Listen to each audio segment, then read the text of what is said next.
البدع والأهواء، أهل البدع العقائدية وأهل البدع السياسية. نقول بيننا وبينكم السلف، بيننا وبينكم الكتب، كان فيقول البدع بيننا وبينكم. Wassalatu wassalamu ala rasulillah alaihi washabihi wa ba'd. Kita meneruskan bacaan kitab Bulughul Maram dari Syekh Hafidz Ibnu Hajar Al-Asqalani rahimahullah. Kita meneruskan pada pertemuan lewat masih di Kitabul Jami', bab yang pertama yaitu bab adab, tentang disunahkan untuk menjilat tangan, demikian juga nampan, bahkan disebutkan untuk dijilatkan. Ini berkaitan apabila dengan istri atau mungkin semisalnya.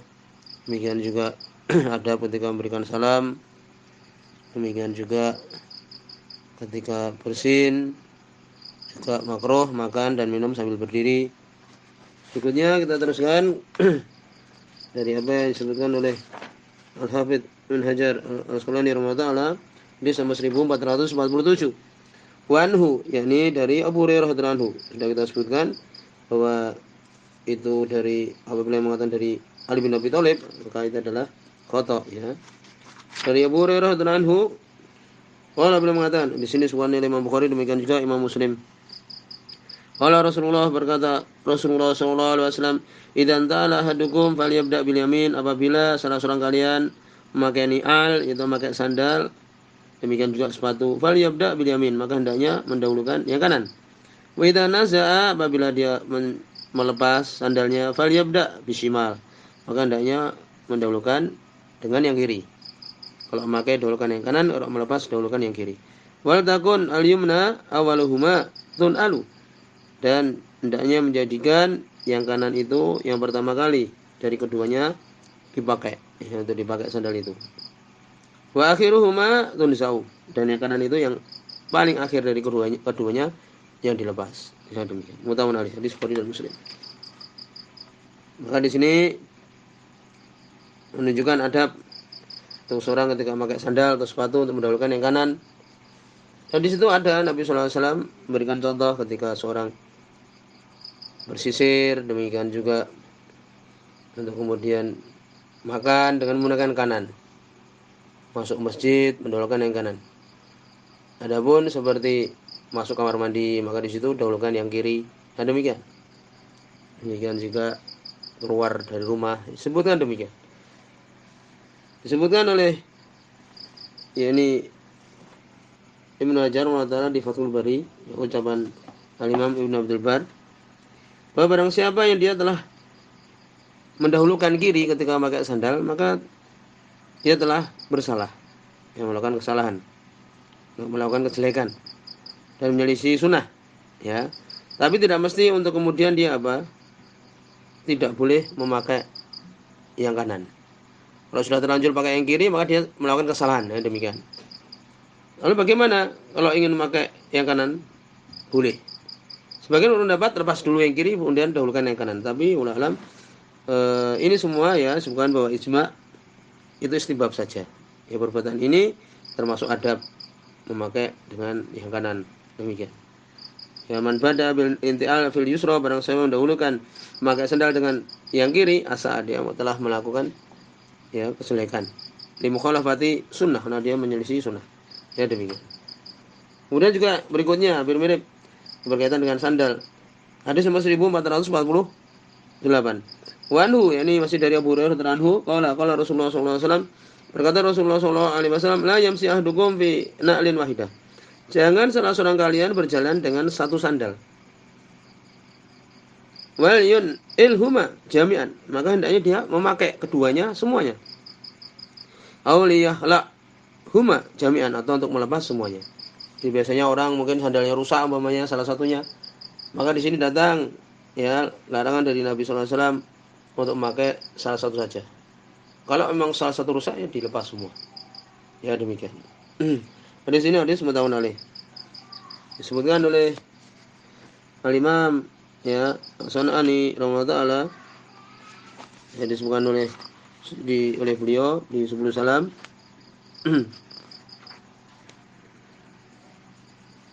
Yani disebutkan oleh beliau lain, yakni untuk kemudian melepas kedua sendalnya itu. Dhahirul nahyi tahrim anil masyi fi na'lin wahidah.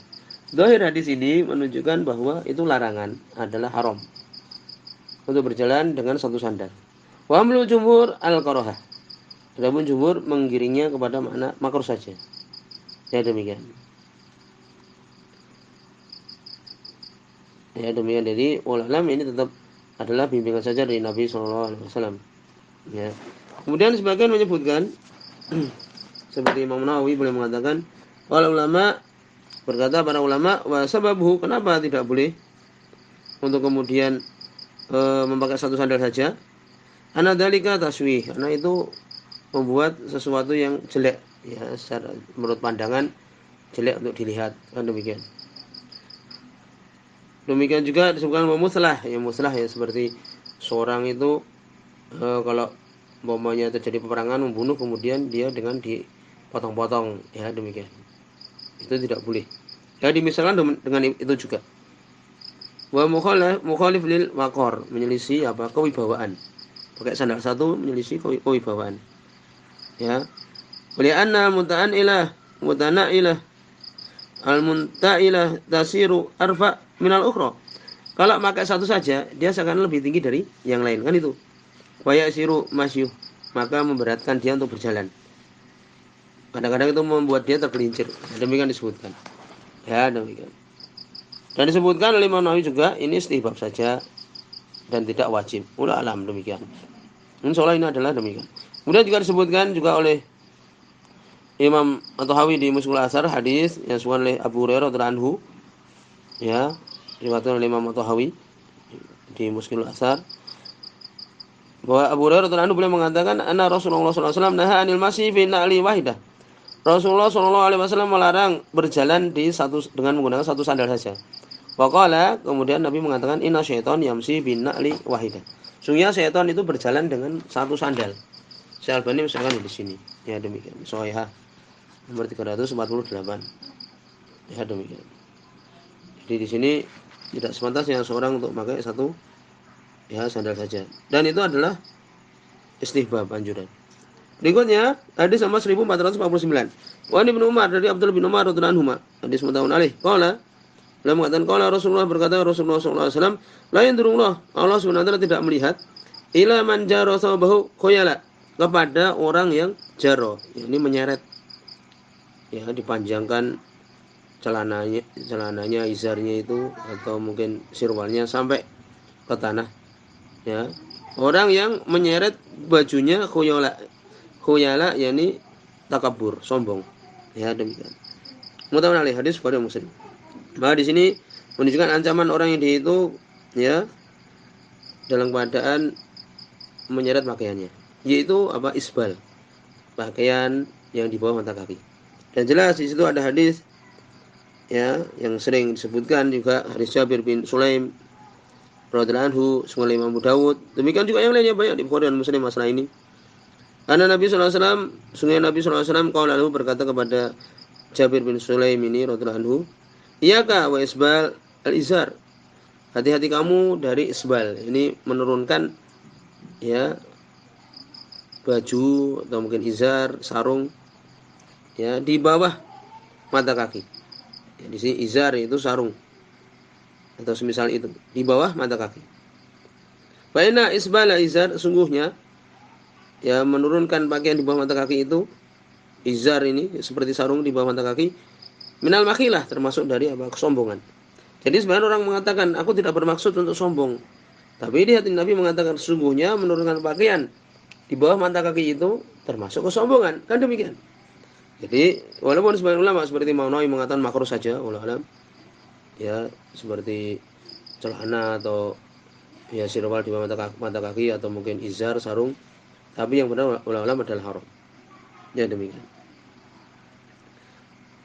Dan ini termasuk dari ciri-ciri dari salafiyun, di antara adalah melaksanakan sunnah Nabi sallallahu alaihi wasallam. Seperti dia memakai ya sirwal, demikian juga sarung, dan di atas mata kaki. Walaupun mungkin mereka mengatakan cingkrang dan sebagainya. Ya, tapi kalau itu adalah perintah Nabi sallallahu alaihi wasallam untuk kita melaksanakan. dan tidak mengambil yang mudah, yang makruh dan sebagainya. Jangan. Ya, insya Allah sudah biasa sekarang hal seperti itu. Sebagian menyebutkan tentang imamah, tidak boleh isbal, ya, yaitu di belakang itu sampai melebihi dari kebiasaan. Tapi tidak ada di situ hadis yang sahih yang menjelaskan masalah ini. Tapi tidak sepantasnya kemudian dia panjang sekali, kan demikian. Berikutnya hadis nomor 1450. Wa anhu, masih dari, ya sekarang dari anhu yang dari Abdullah bin Umar radhiyallahu anhu. Di sini sebagai Imam Muslim rahimahullah.